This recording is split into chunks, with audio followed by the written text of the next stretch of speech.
Yes students, तो ये हमारा प्रोग्राम है जो चैप्टर 9 क्लास एंड ऑब्जेक्ट से है।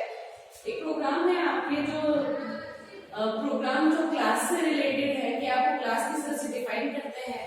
ठीक है, अगर आपको इसकी जगह write program to define member function, इस मेंबर फंक्शन को हमने क्या है आउटसाइड द क्लास के बाहर कैसे डिफाइन करते हैं। ठीक है, उसका एक प्रोग्राम है। इस प्रोग्राम को आप ऐसे कह सकते हैं write a program to define class के साथ विद क्लास। ठीक है, हम ये कह सकते हैं कि हमारे पास दो हेडर फाइल्स हैं और आपके iostream.h जो हमारे C++ के लिए है और conio.h लगाया मैंने getch और clsr यूज करा है इसके लिए। ठीक है, हमारे पास नेक्स्ट क्लिक है, हमारे पास ये क्लास बनी हुई है। यहाँ पे क्लास है, क्लास का हमने डेटा टाइप है हमारे पास और इसकी क्लास का नाम है पॉइंट। ठीक है, हमने क्लास यहाँ से स्टार्ट करी है। ठीक है, इस क्लास के अंदर हमने एक इंटीजर टाइप के x और y दो आपके डेटा मेंबर्स हैं जो कि प्राइवेट है क्योंकि पब्लिक के ऊपर है, तो ये क्या है बाय डिफॉल्ट आपके प्राइवेट है। नेक्स्ट हमने लिखा है public void input integer a integer b। ठीक है, ये मैंने क्या है आपके मेंबर फंक्शन बनाया है जिसके बारे में बात कर रहे हैं कि मेंबर फंक्शन को हमने आउटसाइड द क्लास किस तरह से डिफाइन करते हैं। ठीक है, ये दो आपके फंक्शन है, मेंबर फंक्शन है, इनको डिक्लेयर तो यहाँ किया है, मतलब आपको इसका बताया तो यहाँ पर है कि इस तरह से कोई आपके मेंबर फंक्शन है। ठीक है, वॉइड आपको वॉइड नाम का आपके इनपुट और आउटपुट दो आपके मेंबर फंक्शन है और किस टाइप के हैं वॉइड टाइप के हैं। तो ठीक है, इसमें क्या है इंटीजर और इंटीजर भी दो तरीके के इंटीजर आपको पास करने हैं। आउटपुट में आपको कुछ भी वैल्यू पास नहीं होगी। ठीक है, और ये हमारी क्लास यहाँ से यहाँ फिनिश है। क्लास फिनिश होने के बाद हमारा सेमीकोलन है। ठीक है, अब हम बात करते हैं क्लास के बाहर, क्योंकि क्लास के बाहर ही हम ये बात कर रहे हैं डिफाइन करना मेंबर फंक्शन। ये मेंबर फंक्शन है, इसको हम किस तरह से डिफाइन करते हैं with the help of scope resolution operator. ठीक है, हमें क्या करना पड़ेगा, क्लास का नाम लिखना है, क्लास को हमने कौन सी क्लास ली है वॉइड और उसको कौन से वॉइड टाइप का दे दिया ताकि हमें कुछ भी इसको आपको रिटर्न ना लेना पड़े। इसमें क्या है इनपुट फंक्शन है int a int b, जो हमने ये फंक्शन लिया है उसको हमने डिफाइन किया है किससे, क्लास के नाम से हम उसको एक्सेस कर सकते हैं with the help of scope resolution operator. Okay, then फिर हमने क्या किया है x को वैल्यू ली है, एक x आपने लिया था और एक y लिया था ना आपने जो प्राइवेट है। इन प्राइवेट मेंबर को कौन एक्सेस कर सकता है with the help of scope resolution operator और उसी के डेटा मेंबर्स आपको मेंबर फंक्शन आपको उसको एक्सेस कर सकते हैं। तो यहाँ इंटीजर a और इंटीजर b दो तरीके के इंटीजर वैल्यू जो हम लोग लेंगे, ठीक है, वो हमें किस में स्टोर करवाएंगे x और y की वैल्यू के अंदर। ठीक है, ये सिर्फ डिफाइन करा है, इस तरह से वर्क नहीं कर रहा है व्यूअर है ना फंक्शन आगे कंट्रोल। फिर हमने दूसरा जो फंक्शन है हमारे पास आउटपुट मेंबर फंक्शन, आउटपुट को हमने डिफाइन किया यहाँ पर पॉइंट नाम की क्लास से हमने उसको एक्सेस किया। इसके अंदर हमने क्या किया है, हमारे पास x को प्रिंट करवाया है और y को प्रिंट करवाया है। जो x और y की वैल्यू जो आई थी वो हम यहाँ पर प्रिंट करवाने का आपको सी आउट से ले रखा है। ठीक है, ये हमारे दोनों मेंबर फंक्शन को हमने डिफाइन कर दिया, क्लास के बाहर है क्योंकि क्लास यहाँ तक फिनिश है, क्लास के बाहर दो मेंबर फंक्शन है। उसके बाद हमने क्या किया मेन फंक्शन है, हमारा जो प्रोग्राम स्टार्ट है यहाँ से फंक्शन हमारा स्टार्ट होता है। ठीक है, वॉइड में अब क्या क्लास p, क्लास पॉइंट हमने लिया, पॉइंट फंक्शन लिया, इसके एक ऑब्जेक्ट बना दिया p, इस पॉइंट क्लास का एक ऑब्जेक्ट बनाया। ठीक है, उसने एक्सेस करा है, इसे देखा। नेक्स्ट हमने इसके क्या p point p dot input, इसके अंदर हमने क्या किया इस ऑब्जेक्ट से इस इनपुट फंक्शन को कॉल किया है। ठीक है, इस इनपुट फंक्शन को हमने कॉल किया और इसमें क्या 5 और 10 वैल्यू को पास किया है। तो ये 5 a की वैल्यू पे चला जाएगा और ये वाला 10 क्या है इंटीजर b की वैल्यू के अंदर। तो ये 5 और 10 हमने क्या इस इनपुट फंक्शन में करा है, तो a क्या हो जाएगा 5 और ये b क्या है हमारे पास 10। ठीक है, अब ये 5 और 10 है ना आपको किस में चला जाएगा आपके x की वैल्यू पे, तो x is equals to 5 और y is equals to 10। ये आपको इस तरह से वर्क हो रहा है। ठीक है, फिर वो यहाँ से वापस चला जाएगा। नेक्स्ट हमने p डॉट आउटपुट, अब हम किसको कॉल कर रहे हैं आउटपुट फंक्शन को। आउटपुट फंक्शन में हमें कुछ भी पास नहीं करना है क्योंकि हम क्या प्रिंट कराना है, यहाँ पे हमें फंक्शन को इंटीजर वैल्यू पास करनी थी। आउटपुट फंक्शन को कॉल किया, कॉल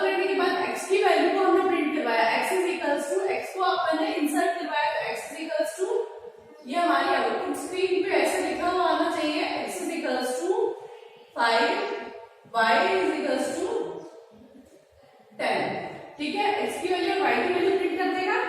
ठीक है, वापस कंट्रोल इस तरफ आउटपुट पे आएगा, आउटपुट पे गेटसीएल देखेगा और आपको प्रोग्राम क्लोज कर देगा। ये हमारा प्रोग्राम ही इस तरह से बना हुआ है कि आपको क्लास के बाहर मेंबर फंक्शन को किस तरह डिफाइन करा जाता है और उनको किस तरह से एक्सेस करते हैं with the help of object. ठीक है, आपका ये क्लास हो गया क्लास से नेक्स्ट वीक।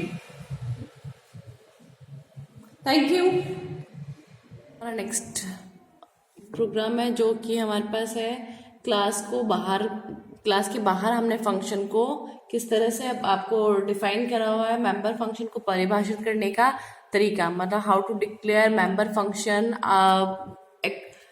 मतलब बाहर क्लास के बाहर किस तरह से हम उसको डिफाइन करते हैं। ठीक है, तो यहाँ पर पहले तो हमने दो आपकी फाइल्स ले ली हैं, आपकी हेडर फाइल्स हैं, क्लास मैंने बनाई है। ठीक है, ये क्लास आपके यहाँ से, ठीक है, यहाँ क्लास बनाई है। क्लास के अंदर क्या होता है, आपने क्या है, दो इंटीजर टाइप के वेरिएबल लिए एक्स और वाई, और मैंने इनको डिक्लेयर किया दो मेंबर फंक्शंस को। आपके जो फंक्शंस मेंबर है ना, उनको वॉइड इनपुट वाला और आउटपुट दोनों में। ठीक है, इनपुट में मैंने क्या है, दो आपके इंटीजर ले रखे हैं, इंटीजर ए और इंटीजर बी। ठीक है, दो आप इसमें इनपुट देंगे और आउटपुट आपको क्या है, वॉइड लिया है। वॉइड मतलब हमारे पास आउटपुट के अंदर आपको शो करेगा। ठीक है, आउटपुट फंक्शन के अंदर, इसमें आपको रिटर्न कुछ नहीं करेगा। नेक्स्ट हमारे पास देखो, ये हमारी क्लास क्या है, यहाँ से यहाँ पर फिनिश हो गई है।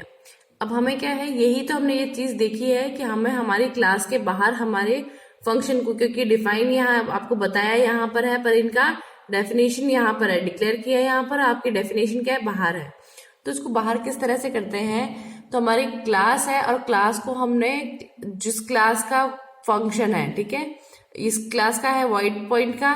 ठीक है, तो पॉइंट नाम की आपकी क्लास है, उसको लिया तो वॉइड लिया और इसको आपके ऑपरेटर से, स्कोप रेजोल्यूशन ऑपरेटर से आपको उसको आपने डिफाइन किया है। इसमें इंटीजर ए और इंटीजर बी को कर रखा है और यहाँ बता रखा है कि ए और बी क्या है, एक्स और वाई के वैल्यू के इक्वल है, मतलब ए की वैल्यू एक्स में चली जाएगी और बी की वैल्यू क्या हमारे पास वाई में चली जाएगी। ठीक है, यहाँ पे जो भी हम इनपुट देंगे ना ए और बी के अंदर, जो हमारे इनपुट है वो हमारे पास एक्स और वाई के अंदर चले जाएंगे। ठीक है, दूसरा जो हमने फंक्शन बनाया था आउटपुट वाला, उसमें क्या है, वो आपको x is equals to X की वैल्यू प्रिंट करेगा। ठीक है, नेक्स्ट लाइन के अंदर y की वैल्यू प्रिंट करेगा।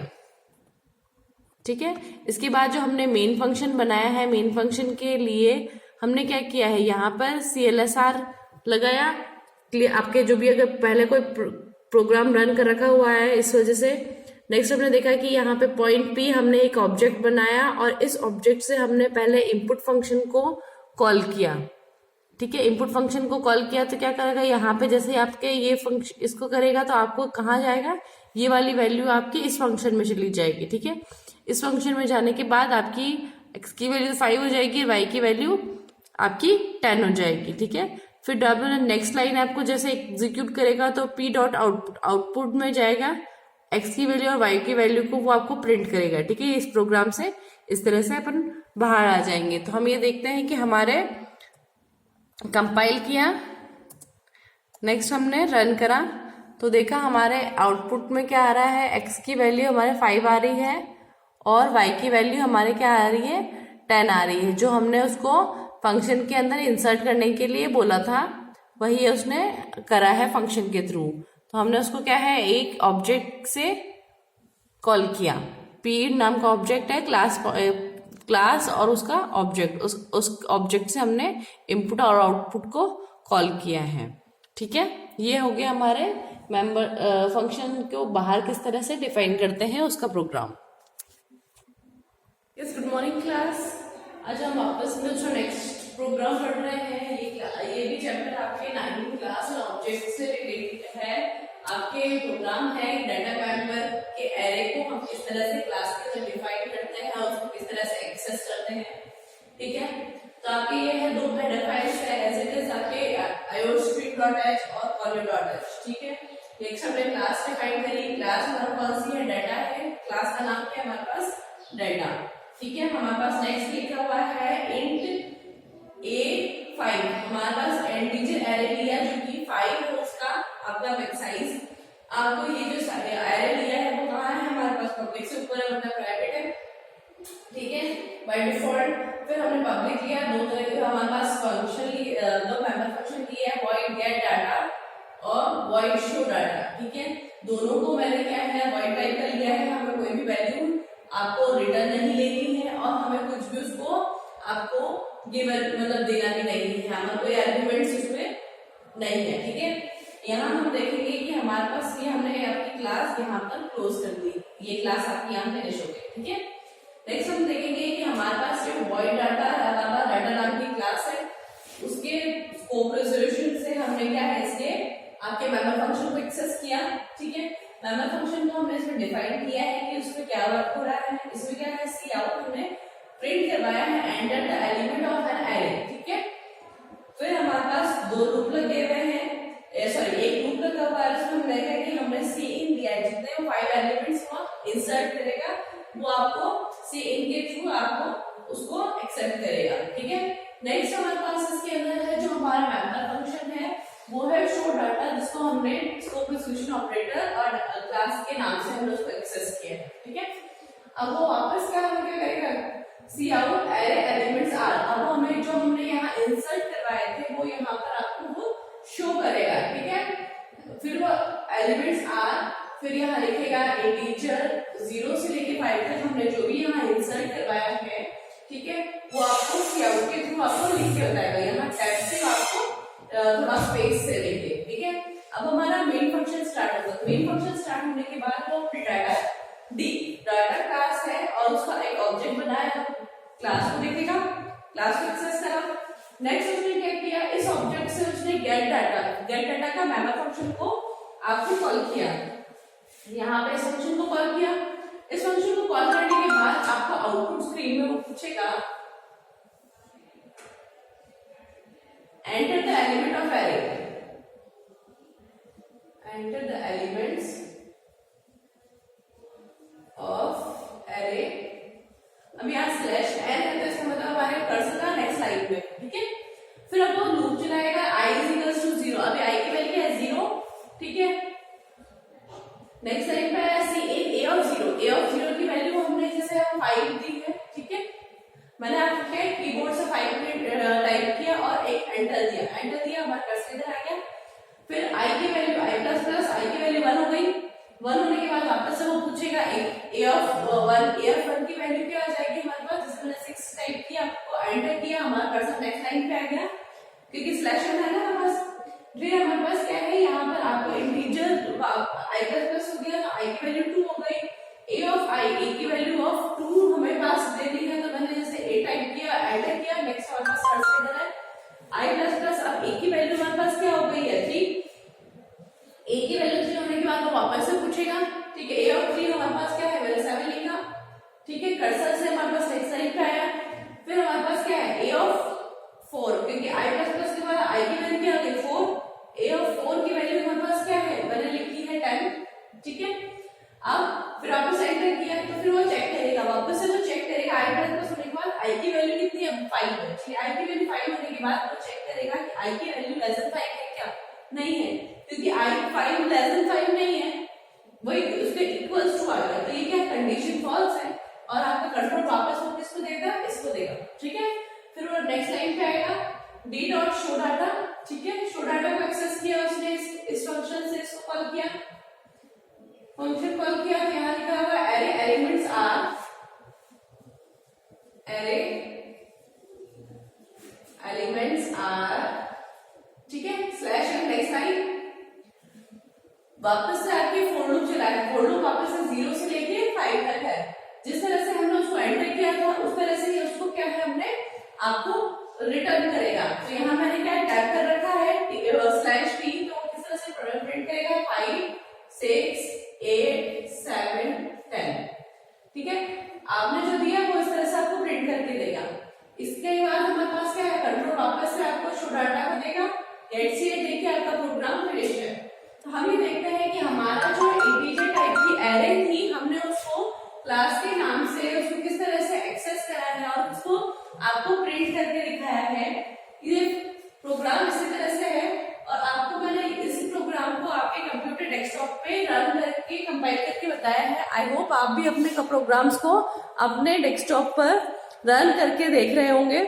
Thank you. हमारा ये प्रोग्राम है कि हमारे जो मॉडिफायर्स होते हैं, एक्सेस मॉडिफायर्स, जैसे कि हमारे पास जो पब्लिक और प्राइवेट जो मेंबर्स होते हैं उनको हम एक्सेस मॉडिफायर कहते हैं, और इन्हीं की अकॉर्डिंग हमें, जैसे प्राइवेट मेंबर्स जो होते हैं वो आपके डायरेक्टली एक्सेस नहीं कर सकते हैं, और पब्लिकली आपको जो होते हैं वो अलग से आपको एक्सेस किए जाते हैं। इसलिए पब्लिक और प्राइवेट के अलग अलग आपके प्रायोरिटी होती है। नेक्स्ट हम देखते हैं कि हमारे जो फंक्शन है जिसको हमारा इंटीजर A5, हमने एरे को आपको डिक्लेयर करा हुआ है बाहर, मैंने इसको प्राइवेट नहीं लिखा है क्योंकि बाय डिफॉल्ट अगर आप पब्लिक से बाहर लिखते हैं तो वो क्या होता है, आपका प्राइवेट होता है। ठीक है, तो मैंने क्या 2 हेडर फाइल्स ली है, आपकी क्लास बनाई है डाटा नाम की, इंटीजर टाइप का एक एरे लिया है जो 5 उसकी रेंज है। ठीक है, फिर पब्लिक मैंने दिए हैं 2 फंक्शन, गेट डाटा और शो डाटा। दोनों की क्या है, मैंने वॉइड लिए हैं क्योंकि हमें कुछ भी फंक्शन वैल्यू रिटर्न नहीं कर रहेंगे। ठीक है, फिर हमने ये क्लास यहाँ पे क्लोज कर दी है। नेक्स्ट हम यहाँ देखते हैं कि वॉइड डाटा नाम से हमने एक क्लास का आपका जो मेंबर फंक्शन था उसको कॉल किया है। ठीक है, इसका आपको यहाँ पर आपको बताया गया है कि इसका डेफिनेशन क्या है, वो क्या काम कर रहा है वो फंक्शन। ठीक है, यहाँ पे दे रखा है enter the element of array, आपको मतलब प्रिंट करेगा, वो आपको प्रिंट का है। फिर वो आपको 4 फंक्शन के लिए आपने 0 से लेके 5 तक, मतलब लेस देन 5 मतलब 5 एलिमेंट्स आपसे लेगा। ठीक है, इंक्रीमेंट वैल्यूज है सी इन, मतलब हमारे जो स्कैनफ यूज करते थे हम जब हमारे सी पढ़ते थे तो हमारे स्कैनफ की जगह, मतलब ये सी इन क्या है, आपके कीबोर्ड से इनपुट लेने के लिए है। तो वो कीबोर्ड से इनपुट कितने टाइम लेगा, 5 टाइम्स। ये लूप जब तक चलेगा 5 टाइम चलेगा, लेस देन 5 मतलब 4 तक चलेगा, i = 4 होगा तब तक चलेगा। ठीक है, 5 एलिमेंट्स लेगा, उसके बाद वो क्या करेगा, फिर void data show cout array elements are, फिर वो क्या है, शो करेगा। ठीक है, क्योंकि वहां पर क्या है, शो का, जब ये शो वाला आपका मेंबर फंक्शन कॉल होगा तब क्या होगा, आपके वो 0 से लेके 5 लेस देन 5 तक मतलब आपको प्रिंट करेगा। ठीक है, और यहाँ पे /t दे रखा है, इसका मतलब उसकी वो क्या है, टैब वैल्यू ले रहा है। नेक्स्ट लाइन /n होता है, तब तो क्या होता है, नेक्स्ट लाइन के लिए होता है, और ये टैब हमने लिया है जो आपके टैब के लिए है। ठीक है, तो यहाँ पे आपका ये फंक्शन फिनिश हो गया। नेक्स्ट हमने जो लिया है मेन फंक्शन लिया है वो आपका वॉइड टाइप का लिया है, क्योंकि हम फंक्शन कोई भी वैल्यू रिटर्न नहीं करे। अगर हमने यहाँ इस मेन फंक्शन को इंटीजर लिया है, अगर इंटीजर लिया है तो आपको यहाँ पर क्या है, रिटर्न 0 लगाना पड़ेगा, ताकि क्योंकि वो रिटर्न एक इंटीजर वैल्यू देगा। ठीक है, तो मैंने यहाँ वॉइड लिया है, मैं नहीं चाहती कि वो कोई भी फंक्शन को रिटर्न करे। ठीक है, अगर आप यहाँ इंटीजर लगा देते हैं और यहाँ रिटर्न 0 नहीं लगाते हैं तो आपको एरर शो होगा। यहाँ पर मैंने क्लियर स्क्रीन लगाया गया, हमारे पास कुछ भी पहले करा हुआ है प्रोग्राम तो वो आपको डिलीट हो जाए, मतलब क्लियर हो जाए। डाटा डी, मैंने क्या है, इस क्लास की जो हमने जो क्लास ली वो डाटा नाम की ही ली है, और इसका एक ऑब्जेक्ट बनाया है। डी नाम का क्या है, हमारा ऑब्जेक्ट है। इस ऑब्जेक्ट से हमने क्या है, 2 फंक्शन को कॉल किया है, d.getData, मतलब ये ऑब्जेक्ट का नाम है। और फिर हम कहाँ है, हमने किसको कॉल किया है, गेट डाटा को। तो गेट डाटा इस तरफ आएगा। ठीक है, यहाँ पर आने के बाद वो कॉल करेगा, फिर हमारे पास वैल्यू पूछेगा। 5 एलिमेंट्स को हमने जो अपने कीबोर्ड से इंसर्ट करेंगे। ठीक है, फिर वो शो डाटा पे आएगा, फिर शो डाटा से जो हमने एंटर करवाया था वो यहाँ पर शो होगा इसके थ्रू। ठीक है, क्योंकि ये ले रहे हैं यहाँ पर, फिर बाद में हमारे पास एक क्लोज हो जाएगा प्रोग्राम। अब Alt F9 से हमने कंपाइल किया है, कंपाइल करने पे एरर नहीं आ रही है। नेक्स्ट हमने Ctrl+F9 करा तो हमारे प्रोग्राम के लिए एक आउटपुट स्क्रीन आई है।